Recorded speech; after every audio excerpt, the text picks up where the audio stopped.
अल्हम्दुलिल्लाहि हम्दन कसीरन कमा अमर व नशहदु अल्ला इलाहा इल्लल्लाहु वहदहु ला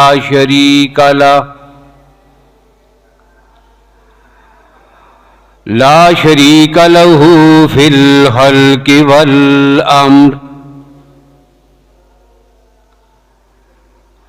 इरगामन लिमन जहद बिही व कफर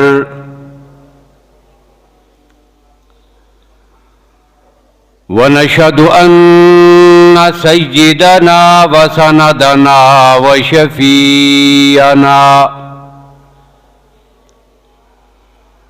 शफीअना मुहम्मदन अब्दुहु व रसूलुहु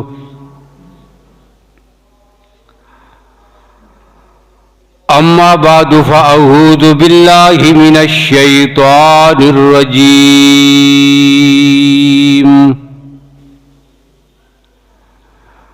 बिस्मिल्लाहिर रहमानिर रहीम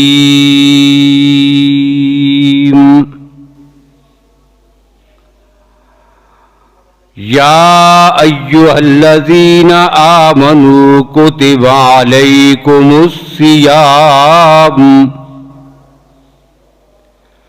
कमा कुतिबा अलल्लज़ीना मिन क़ब्लिकुम लअल्लकुम तत्तकून।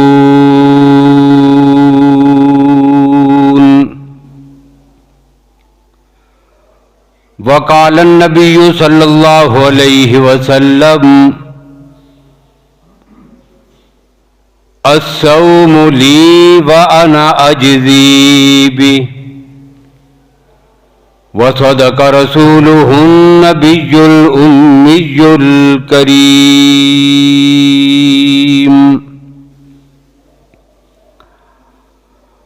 अल्लाहुम्मा सल्लि अला मुहम्मदिन व अला आलि मुहम्मद बिअददि मन कहद व काम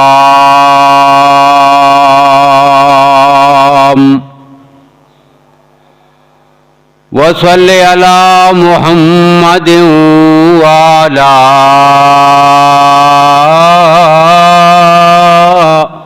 आलि मुहम्मद बिअददि मन सल्ला व साम।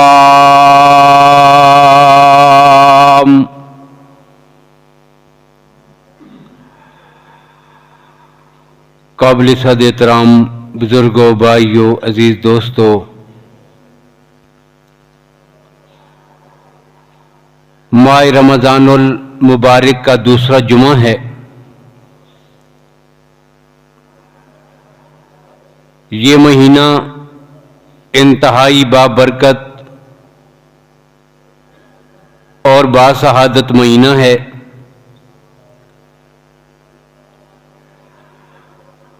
इस महीने की हैसियत पूरे साल में बिल्कुल ऐसे ही है कि जैसे इंसान के पूरे जिस्म में दिल की हैसियत है। जो मकाम जिस्म में इंसान का दिल रखता है, पूरे साल में वही मकाम सारे महीनों में रमज़ान का है। और दिल के बारे में नबी अकरम सल्लल्लाहु अलैहि वसल्लम का एक फरमान ये भी है, इन्न फिल जसदि मुद्गतन इज़ा सलुखत सलुखल जसदु कुल्लुहु व इज़ा फसदत फसदल जसदु कुल्लुहु अला वहियल कल्ब। कि तुम्हारे दिल, तुम्हारे जिस्म में अल्लाह ने गोश्त का एक टुकड़ा ऐसा बना दिया है, अगर वो ठीक हो तो पूरा जिस्म ठीक होता है, और अगर वो खराब हो जाए तो उसकी वजह से पूरा जिस्म खराब चलता है। पूछा गया या रसूल अल्लाह ये कौन सा हिस्सा है? तो अल्लाह के नबी सल्लल्लाहु अलैहि वसल्लम ने फरमाया अला वहियल कल्ब, याद रखना ये तुम्हारा दिल है। दिल अगर ठीक हो तो पूरा जिस्म ठीक है, और दिल अगर खराब हो तो उसकी वजह से पूरा जिस्म खराब हो जाता है। अब जब रमजान पूरे साल में दिल की हैसियत रखता है तो इसी वजह से फुकहा और मुहद्दिसीन ने यह बात लिखी है कि जिसका रमजान अच्छा गुजर जाता है फिर उसका पूरा साल अच्छा गुजर जाता है। इसलिए हमें कोशिश करनी चाहिए कि कम से कम हमारा रमजान तो अच्छा गुजरे, एक मिसाली रमजान हो। और फिर ये वो बरकत वाला महीना है कि अकाबीन उम्मत, सहाबा किराम, ताबीहीन, तबा ताबीहीन, हमारे असलाफ आधा आधा साल तक 6-6 महीने इंतजार और दुआएं करते थे। मशहूर ताबई अबुल फजल रहमतुल्लाह ताला अलैह, उनका कौल मौजूद है। वो अपने से पहले और अपने दौर के लोगों की कैफियत का जिक्र करते हैं। कहते हैं कि लोगों की हालत यह है हमारे दौर में कि 6 महीने तक वो इस बात की दुआ करते गुजार देते हैं कि या अल्लाह हमें रमजान का महीना नसीब फरमा। 6 महीने, आधा साल रमजान के महीने के मिलने की दुआएं। फिर अगर रमजान मिल जाता उसमें इबादत करते थे। अब आप अंदाजा करें कि एक आदमी पूरी चाहत और तलब के साथ 6 महीने तक जिस चीज को अपने रब से मांग रहा हो, जब उसे मिलेगी तो कितनी कदर करेगा। तो उनका रमजान फिर कैसा गुजरता होगा कि जिन्होंने 6 महीने दुआएं कर कर के अपने रब से इस महीने की तौफीक मांगी है, फिर ऐसा रमजान गुजारते वो। और जब इतनी इबादत भरा रमजान गुजर जाता तो फिर अगला जो आधा साल है फिर वो उस रमजान के आमाल की कबूलियत की दुआओं में गुजार देते थे। इतनी कदर, इतना एहतमाम इस महीने का कि जो बाबरकत और रमजान का महीना है। और ये वो महीना है, अल्लाह ने कुरान पाक में रोजों की फर्जियत का जो एक अहम मकसद जिक्र किया, कुतिबा अलैकुमुस्सियाम कमा कुतिबा अलल्लज़ीना मिन क़ब्लिकुम लअल्लकुम तत्तकून। ऐ ईमान वालो, तुम पे रोजे फर्ज किए गए। अब इसकी तशरीहात पहले भी कई बार आ चुकी हैं कि अल्लाह ने हुक्म दिया और हुक्म में आसानियां पैदा फरमाई, मुश्किलात छोड़ी ही नहीं। इतनी मोहब्बत और प्यार से मुखातब किया कि बंदा बड़े शौक के साथ जब अल्फाज को समझता है तो बड़े शौक के साथ मुश्किल इबादत पे भी तैयार हो जाता है। अल्लाह मोहब्बत से कहते हैं तुम मेरे ईमान वाले बंदे हो, तभी तो तुम्हें कह रहा हूं। तुम्हारे साथ दुश्मनी नहीं, मोहब्बत का तकाजा है। या अय्युहल्लज़ीना आमनू, अपने बंदे कहकर, ईमान वाले कहकर, और फिर आमनू कहकर एक बात और भी याद दिला दी, तुम्हारा फर्ज है, तुम्हारी ड्यूटी है, तुम्हारा मनसब ही यही है, इसलिए कि तुम ईमान वाले हो। और ईमान वालों का काम क्या है? जो कुछ भी अल्लाह की जात उनको हुक्म दे उसके सामने अपने सर को तस्लीम कर दे। सर झुकाना ये ईमान वालों का वतीरा है, इसलिए तुम ईमान वाले हो। और फिर अगली आसानी क्या? कमा कुतिबा अलल्लज़ीना मिन क़ब्लिकुम। ये सिर्फ तुम्हारे साथ उतनी हो रहा, तो मुश्किल में पड़ गई हो, सुबह से शाम तक न कुछ खाना है न कुछ पीना है, ये पाबंदियां लग गई, ये तुम्हारे साथ ही तो नहीं। मैंने साहब का उम्मतों पे भी ये इबादत लाज़िम करार दी थी। फिर एक और आसानी पैदा की, उसकी फजीलत, उसके फायदे बता दिए। लअल्लकुम तत्तकून, इतने बड़े फायदे को देखकर भी ये छोटा सा काम नहीं करोगे, ये और आसानी पैदा की। फिर और आसानी पैदा की, अय्याम मादूदात, पूरे साल रोजे रखने का मैं थोड़ा ही कह रहा हूं। अय्याम मादूदात, गिनती के चंद दिन हैं, इनमें भी नहीं कर सकोगे। अब इतनी आसानियां, इतनी प्यार, इतनी शफकत, इतने मोहब्बत के साथ इस फरीजे का हुक्म दिया और हिकमत क्या बयान की, लअल्लकुम तत्तकून, मुत्तकी बन जाओगे, तकवा हासिल होगा। अब ये तकवा क्या है, इंशाअल्लाह इसमें मुफस्सल बात आएगी। ये बड़ा एक तफसीली उन्वान है तकवा और उसके समरात, लेकिन यह इख्तिसार के साथ अर्ज करूंगा इस मौके पर और शायद की ज़िमन में। लअल्लकुम तत्तकून, ताकि तुम परहेजगार बन जाओ, मुत्तकी बनो। अब मुत्तकी बंदा कैसे बनता है? अमूमन हमारे ज़हन में जो होती है बात कि आदमी नेक, अच्छा, सालिह, अल्लाह के यहां मकबूल, अल्लाह का मुकर्रब, मुत्तकी, मोमिन, ये सारी जिन जो सिफात हैं, या अल्लाह का वली कह दे, बुजुर्ग कह दे, ये तब बनता है कि जब कसरत के साथ बंदा इबादत करे, नमाजें ज्यादा पढ़ता हो, हर वक्त कुरान पाक की तिलावत में लगा रहे, हज उसने ज्यादा किए हों, जिक्र अज़कार ज्यादा करता हो, तो तब वो मुत्तकी बनेगा। ये हमारी एक सोच होती है। याद रखिए, मुत्तकी बनने के लिए ये चीजें भी जरूरी हैं। तिलावत भी जरूरी है, नमाजों की कसरत भी जरूरी है, चलते फिरते अल्लाह का जिक्र भी जरूरी है, दुरूद पाक की कसरत भी जरूरी है। ये सारी चीजें जरूरी हैं, लेकिन इससे पहले एक और चीज भी जरूरी है, और इसकी मिसाल आप बिल्कुल ऐसे ही समझ लें कि जिस तरह आप एक बर्तन में दूध डालना चाहते हैं, उसमें आप शहद डालना चाहते हैं, उसमें आप साफ पानी डालना चाहते हैं, उसमें कोई अच्छी और पाक चीज डालना चाहते हैं। अब उसको महफूज करने के, उसको साफ रखने के लिए आप एहतमाम करेंगे। पहली बात यह कि गंदे बर्तन में नहीं डालेंगे, दूध आप देख के डालेंगे, बर्तन गंदा ना हो। अब गंद को पहले खत्म करके फिर दूध डालना है, तब वो पाक रहेगा। अब गंद भी बर्तन में पड़ा रहे, ऊपर से आप दूध डाल दे, या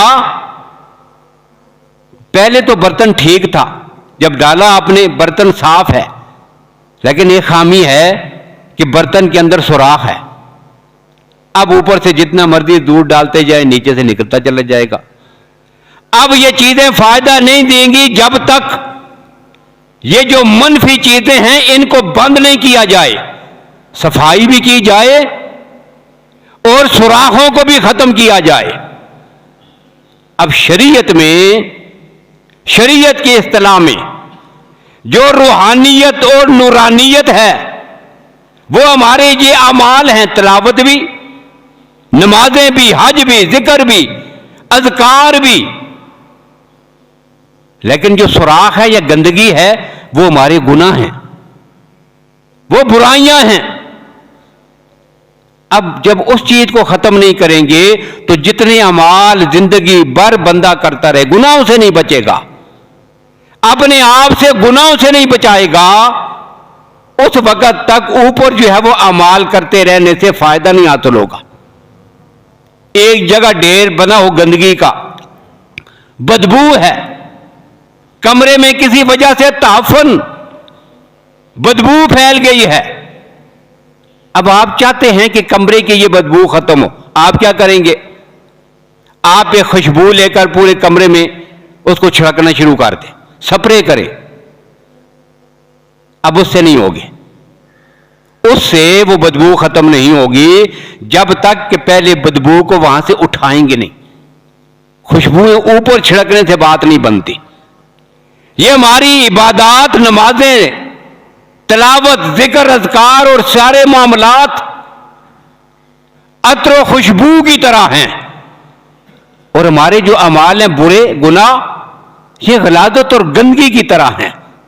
लिहाजा नीचे से उनको साफ करेंगे तब जाकर ये अमाल उसके ऊपर अपनी खूबसूरती, अपनी खुशबू और चमक दिखाएंगे। अब तकवा क्या है? तकवा हर वो काम कि जो शरीयत में न सिर्फ हराम हो बल्कि जिसमें शक भी पड़ जाए, जिसमें शरहन शक भी आ जाए, बंदा उससे भी रुक जाए। जब ये कैफियत पैदा होती है तब जाके कहते हैं ये आदमी मुत्तकी है।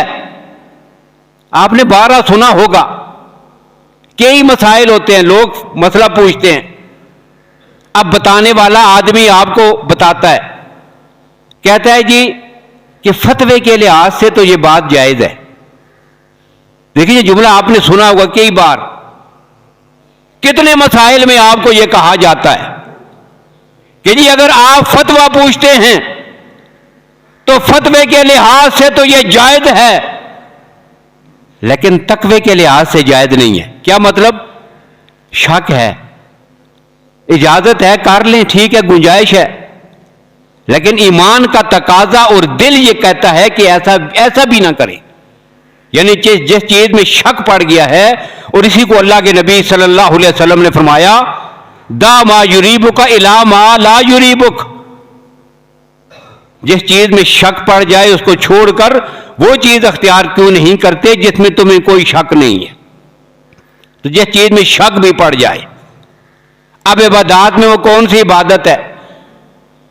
वो कौन सी इबादत है जो बंदे को ये कैफियत सिखाती है? नमाज, जिक्र, अज़कार, कुरान पाक की तिलावत, हज करना, वो अपनी जगह बड़े सवाब की चीजें हैं, लेकिन ये कैफियत सिखाने वाला जो अमल है ये आपको रमजान में नजर आएगा। आप देखते नहीं, मिसवाक करना इबादत है, एक बहुत बड़ी इबादत है, नबी अकरम सल्लल्लाहु अलैहि वसल्लम की महबूब तरीन सुन्नत है। वुज़ू के साथ आप मसवाक करेंगे तो 70 नमाजें, इससे भी बढ़कर 700 गुना तक उसे सवाब मिलने की खुशखबरियां, नमाज को बढ़ा चढ़ाकर। और कितने ही फजाइल अहादीस में नबी अकरम सल्लल्लाहु अलैहि वसल्लम ने इसके बयान फरमाए, इतनी अजीम इबादत और सुन्नत। लेकिन आपका रोजा है, आप क्या करते हैं? आप मसला पूछते हैं। कितने लोग मसला पूछते हैं, ये रोजे की हालत में मसवाक कर सकते हैं? ये क्या है? जब आपको पता है नबी अकरम सल्लल्लाहु अलैहि वसल्लम की सुन्नत है, आज आपको रोजे की हालत में ये पूछने की जरूरत क्यों पेश आई? वजह यह है कि आपके ज़हन में क्या हुआ? शक। आपके ज़हन में एक शक पैदा हुआ कि मैंने अगर मसवाक की तो रोजा खराब ना हो जाए, रोजा ना टूट जाए, ये शक हुआ। आप जिस बात में शक हुआ है उस पे भी उस वक्त तक अमल नहीं कर रहे कि जब तक अपने शक को दूर नहीं कर लेते। मसला पूछेंगे, मसवाक कर सकते हैं जी? फिर बताया ठीक है जी मसवाक कर सकते हैं। फिर अगली बात पूछेंगे कि जी एक आदमी अगर ताज़ा मसवाक दरख्त के काट के करता है, ये लोग पूछते हैं। और शरी मसला ये है कि दोनों किस्म की मसवाक आप कर सकते हैं, खुशक मसवाक भी, ताज़ा दरख्त की मसवाक काट कर भी आप रोजे की हालत में मसवाक कर सकते हैं, रोजे पे कोई असर नहीं पड़ेगा। लेकिन मैं एक मिसाल समझा रहा हूं, तकवा क्या है और रोजा हमें तकवा सिखाते कैसे है। अब गैर रमजान में हमने दूसरे का माल हड़प करते हुए कभी किसी मौलवी से मसला पूछा है कि जी ये माल है, इसमें गसब कर रहा हूं, ये मैं डाका डाल रहा हूं, जायज है? ये मैं चोरी कर रहा हूं, ये जायज है? दूसरे की जमीन दबा रहा हूं, ये जायज है? ये रिश्वत खा रहा हूं, ये जायज है? ये सूद खाता हूं, ये जायज है? ये दूसरे पे जुल्म करता हूं, ये जायज है? कभी पूछा हमने? आज क्या हुआ है, इतने बड़े जराइम करने के बावजूद मैंने मसला कभी नहीं पूछा। आज मुझे क्या हुआ कि सिर्फ एक मिसवाक उसमें शक पड़ गया है, कि मेरा रोजा ना खराब हो जाए, वो मसले में पूछ रहा हूं। अल्लाह फरमाते हैं दूसरे महीनों और इस महीने में फर्क ही तो ये है, लअल्लकुम तत्तकून, इसी को तो तकवा कहते हैं कि भाई जिस चीज में तुम्हें शक भी पड़ जाए ना, शक।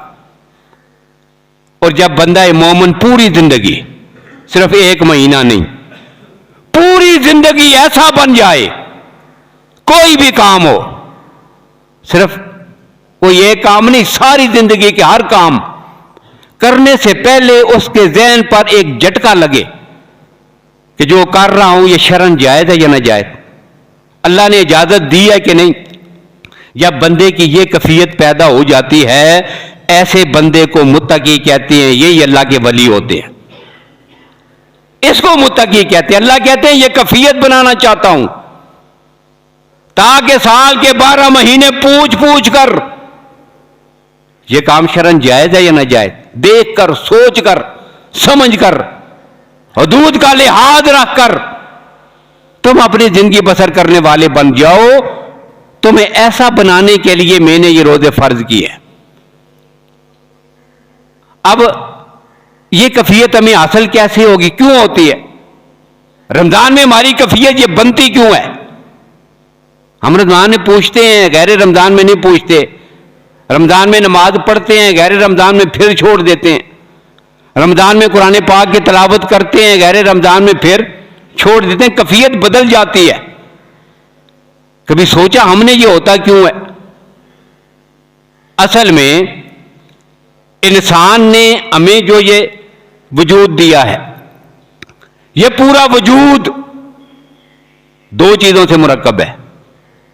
एक ज़ाहिरी ढांचा है जिसको हम जिस्म कहते हैं, एक इस जिस्म के अंदर की चीज है जिसे हम रूह कहते हैं। अब ये दो चीजों से मुरक्कब है हर इंसान, जिस्म और उसकी रूह। अब मेरी रूह और मेरा जिस्म ये दोनों आपस में मुत्तफिक कभी नहीं है। जिस्म भी मेरा है, रूह भी मेरी है, लेकिन आपस में एक दूसरे से इनका इत्तेफाक नहीं, बल्कि ये दूसरे के साथ बरसरे पैकार रहते हैं।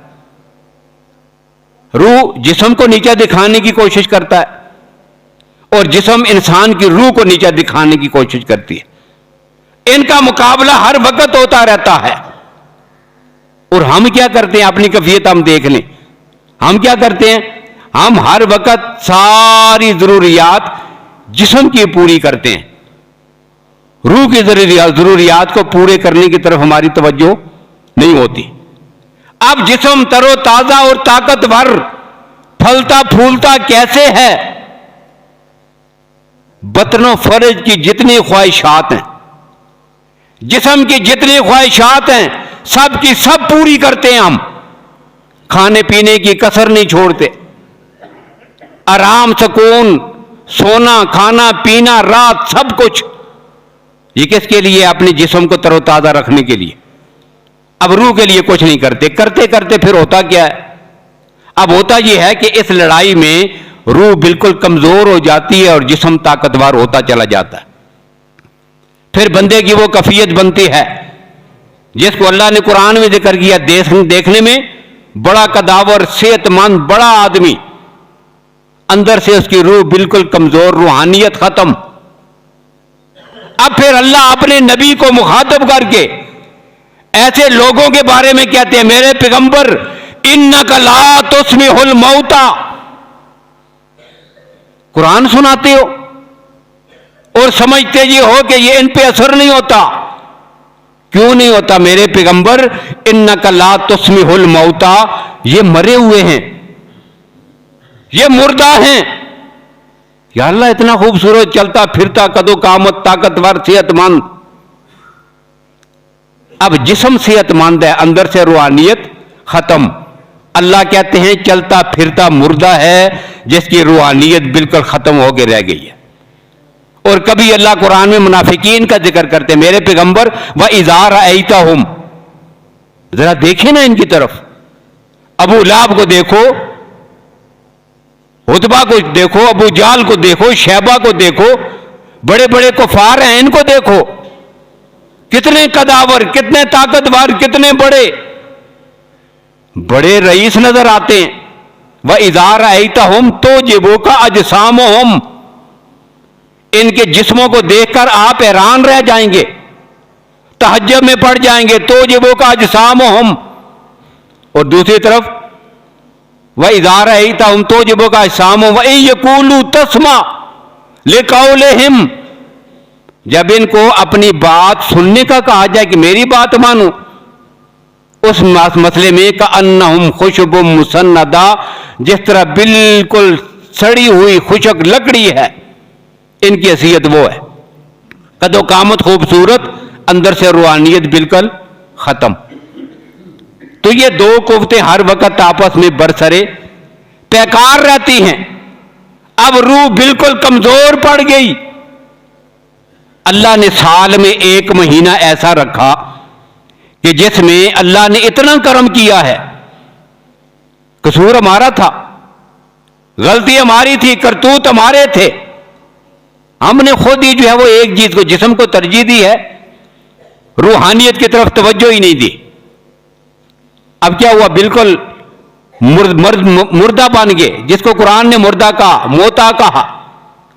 लेकिन अल्लाह ने फिर करम किया, साल में 1 महीना रखा। अब महीना क्या है, जिसमें अल्लाह फिर रूहानियत को तकवीयत अता करना चाहते हैं, फिर रूह को कुव्वत मिले। अब इंतजाम भी कितना जबरदस्त किया अल्लाह ने। इंतजाम क्या किया कि पहले वो सारी ताकतें कि जो हमें गलत कामों पे लगाती थी, पहले उन ताकतों के दरवाजे बंद कर दिए। वह तो सब फदफी ये मरदतो शयातीन, सरकश शयातीन को अल्लाह ने बांध के रख दिया। अब एक तरफ शैतानों को भी बांध दिया, वो भी करीब नहीं आ सकते। अब हम फैसला करने में हमें कुछ आजादी मिली। उसके बाद अल्लाह ने अगला कर्म क्या किया, जिस्म पहले से ताकतवर था, एक तरफ इसको कमजोर करने के लिए खाना और पीना बंद कर दिया। अब देखिए, जिस्म ताकतवर था ना, अब इस ताकतवर जिस्म को थोड़ा कमजोर करने के लिए कितना करम है मेरे रब का। अल्लाह हर सूरत में जिस्म को हराकर रूह को यहां पे जिताना चाहते हैं, और हमारी जो है वो ये ज़ाहिरी जिस्म वाली कुव्वत को, ख्वाहिशात को खत्म करके रूहानियत को कुव्वत देना चाहते हैं। और ये जब कफियत बनती है तो इसी से हमें तकवा हासिल होता है, लअल्लकुम तत्तकून। अब एक तरफ क्या किया, जिस्म को कमजोर करना है, और कमजोर करने के लिए क्या किया, खाना पीना। सोने में भी कमी आ गई, रात को तरावीह में भी देर तक खड़े रहे, दिन को खाना भी नहीं पीना भी नहीं। अब जिस्म खुद ब खुद इससे कमजोरी महसूस करता है।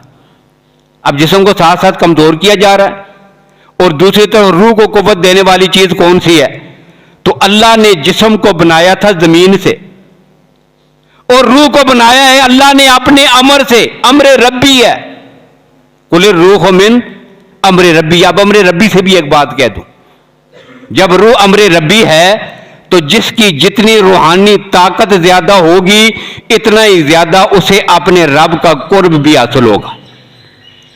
इसलिए कि एक तरफ ये रूह हमारे जिस्म में है, और दूसरी तरफ इस रूह का ताल्लुक बराह रास्त अल्लाह की जात के साथ है। जब ये अमर रब्बी है, अब इसकी मिसाल आप बिल्कुल ऐसे ही समझें, दिन हो, सूरज निकला हुआ हो। अब सूरज की वह धूप जो है वो किरणें, धूप जमीन पे पड़ती है। अब धूप यहां पर जमीन पर है, लेकिन उसकी किरणें जो है वो सूरज से ला ताल्लुक नहीं, जुड़ी हुई वहां से है। ये सीधी किरण वहां से आती है और वहां से आकर उधर भी जुड़ी है, इधर जमीन पे पड़ती है। रूह इधर जिस्म में भी है, और दूसरी तरफ इसी रूह का ताल्लुक उसके रब के साथ भी है। इसलिए जितनी रूहानियत मजबूत होगी, अपने रब के साथ कुर्ब और ताल्लुक मजबूत होगा। अल्लाह रूह को कुव्वत देना चाहते हैं, इसीलिए रोजे फर्ज किए। अब रूह है अमर रब्बी, अब उसकी ग़िज़ा कहां से आएगी, ऊपर से। जमीन, जिस्म की ग़िज़ा जमीन से, रूह की ग़िज़ा ऊपर से। कुल रूह मिन अमर रब्बी। और अल्लाह ने जो कुरान नाज़िल किया है, इसको भी अल्लाह ने रूहुन कहा। जिस फरिश्ते के जरिए अल्लाह ने कुरान नाज़िल किया उस फरिश्ते को भी रूहुल अमीन कहा, कुरान को भी रूह कहा। यह रूह की ग़िज़ा और तक़वियत है। अब क्या हुआ कि रात को दिन को जब बंदा कुरान पाक पढ़ता है और सुनता है, इससे रूह को ग़िज़ा मिलती है। जिस्म की ग़िज़ा बंद, रूह की रूहानियत और ग़िज़ा को शुरू कर दिया। और जो दरमियान में दुश्मन आकर हमें गलत रास्ते पे लगाता था, उसके लिए भी रास्तों को बंद कर दिया। अब इतने समान करने के साथ अल्लाह ने इस महीने के रोजे उम्मत पे फर्ज किए और फजीलत क्या रखी, लअल्लकुम तत्तकून। और हदीस में हदीस कुदसी है, अल्लाह की जात अल्लाह के नबी सल्लल्लाहु अलैहि वसल्लम फरमाते हैं कि खुद अल्लाह फरमाते हैं, अस्सौमु ली, ये जो रोजे रखती है आपकी उम्मत के ये लोग, ये रोजेदार, ये जो रोजा की इबादत है ये मेरी रोजे मेरे हैं। अस्सौमु ली, ये रोजे मेरे हैं। अब यहां पर एक बात कहता हूं, बाकी तशरीह इंशाअल्लाह फिर, सिर्फ एक बात अल्लाह जो फरमाते हैं अस्सौमु ली, रोजा मेरे लिए है। अब सवाल यह है कि बाकी इबादत किसके लिए? वो भी तो अल्लाह के लिए हैं। हम नमाज किसके लिए पढ़ते हैं? अल्लाह के लिए। कुल इन्ना सलाती व नुसुकी व मखयाया व ममाती लिल्लाहि रब्बिल आलमीन। नमाज भी, मेरी कुर्बानी भी किसके लिए? अल्लाह रब्बुल आलमीन के लिए। वक़ूमू लिल्लाहि कानितीन, क़याम करना अपने रब के सामने किसके लिए? लिल्लाहि, अल्लाह के लिए। वलिल्लाहि अलन्नास हिज्जुल बैत मन इस्तताअ इलैहि सबीला, हज किसके लिए? अल्लाह के लिए। और अल्लाह कुरान पाक में कहते हैं कि अपने मालों को खर्च करना है किसके लिए? लिवजिल्लाहि ला नुरीदु मिनकुम जज़ाअन वला शुकूरा, अल्लाह की रजा के लिए, किसी से बदला लेना और नफा हासिल करना कोई मकसूद नहीं। तो ये सारे अमाल बंदा मोमिन के किसके लिए होते हैं? अल्लाह के लिए। अब सारे अमाल जब अल्लाह के लिए हैं तो फिर इसकी तखसीस क्या है कि रोजा मेरे लिए है? भाई आज भी तो अल्लाह के लिए, नमाजें भी अल्लाह के लिए, इबादत भी, जिक्र भी, अज़कार भी, सब अल्लाह के लिए। अब यहां मुहद्दिसीन ने फिर इसकी तौजीहात लिखी कि अल्लाह ने क्यों फरमा दिया रोजा मेरे लिए है। अब एक बात ये फरमाई कि यह तशरीफन है, किसी चीज की अजमत और शराफत को उजागर करना हो तो अल्लाह की जात उसकी निस्बत अपनी तरफ कर देते हैं। कायनात सारी किसकी है? अल्लाह की। अब अल्लाह फरमाते हैं मस्जिद मेरा घर है।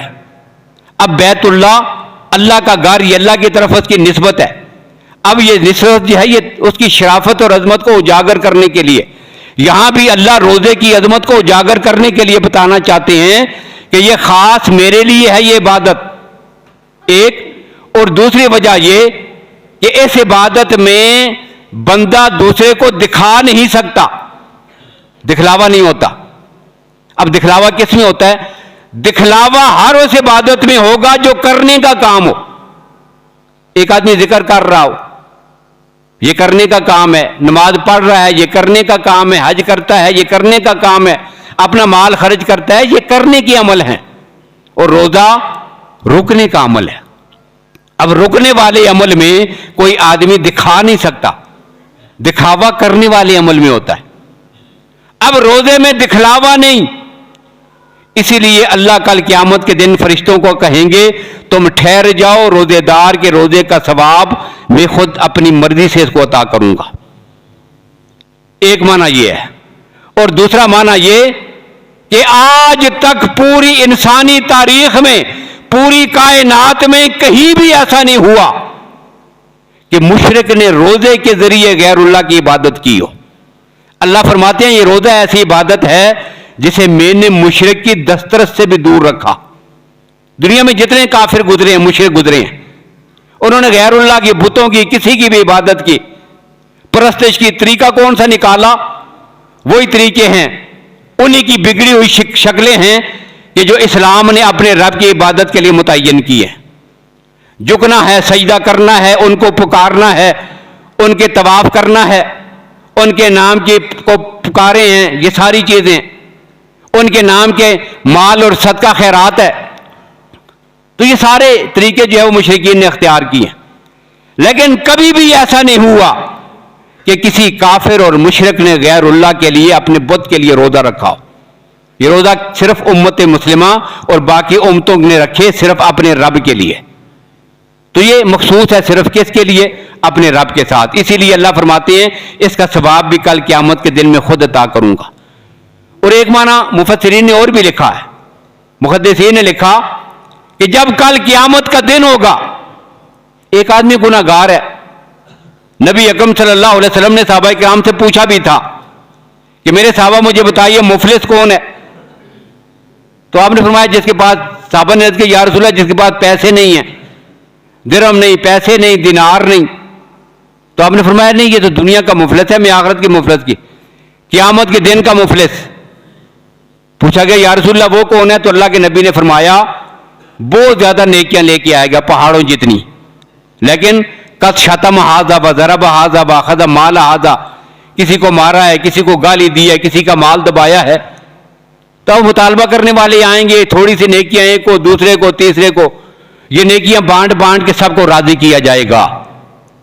अब यहां पर मुहद्दिसीन ने ये जुमला लिखा, अल्लाह कल क़यामत के दिन ऐसे लोगों के मुतालबे पर तकसीम करते करते सारी नेकियां बांट देंगे, नमाजें भी बढ़ जाएंगी, कुरान की तिलावत भी बढ़ जाएगी, हज किए थे वो भी बढ़ जाएंगे, सब तकसीम हो जाएगा। लेकिन जब रोजे की बारी आएगी, अल्लाह कहेंगे मैं तेरे रोजों को तकसीम नहीं करूंगा। अब मुतालबा करने वालों को मैं अपनी तरफ से खुद दे के राजी करता हूं, अस्सौम ली, तूने ये रोजा खालिस मेरे लिए रखा था, आज मुतालबा करने के बावजूद इनको तेरे रोजे तकसीम नहीं करूंगा, इसका सवाब मैं खालिसतन तुझी को अता करूंगा। तो ये वो इबादत है। अब बाकी इंशाअल्लाह तशरीह आइंदा आपके सामने आएगी। तो अल्लाह ताला हमें इस महीने की कदर करने की तौफीक नसीब फरमाए। जिस मकसद के लिए अल्लाह ने यह महीना अता किया, हमें अपनी अल्लाह सफाई करने की, तकवा अख्तियार करने की, गुनाहों से बचने की, अपने आप को इबादत में लगाने की तौफीक नसीब फरमाएं। व आखिर दावाना अल्हम्दुलिल्लाहि रब्बिल आलमीन।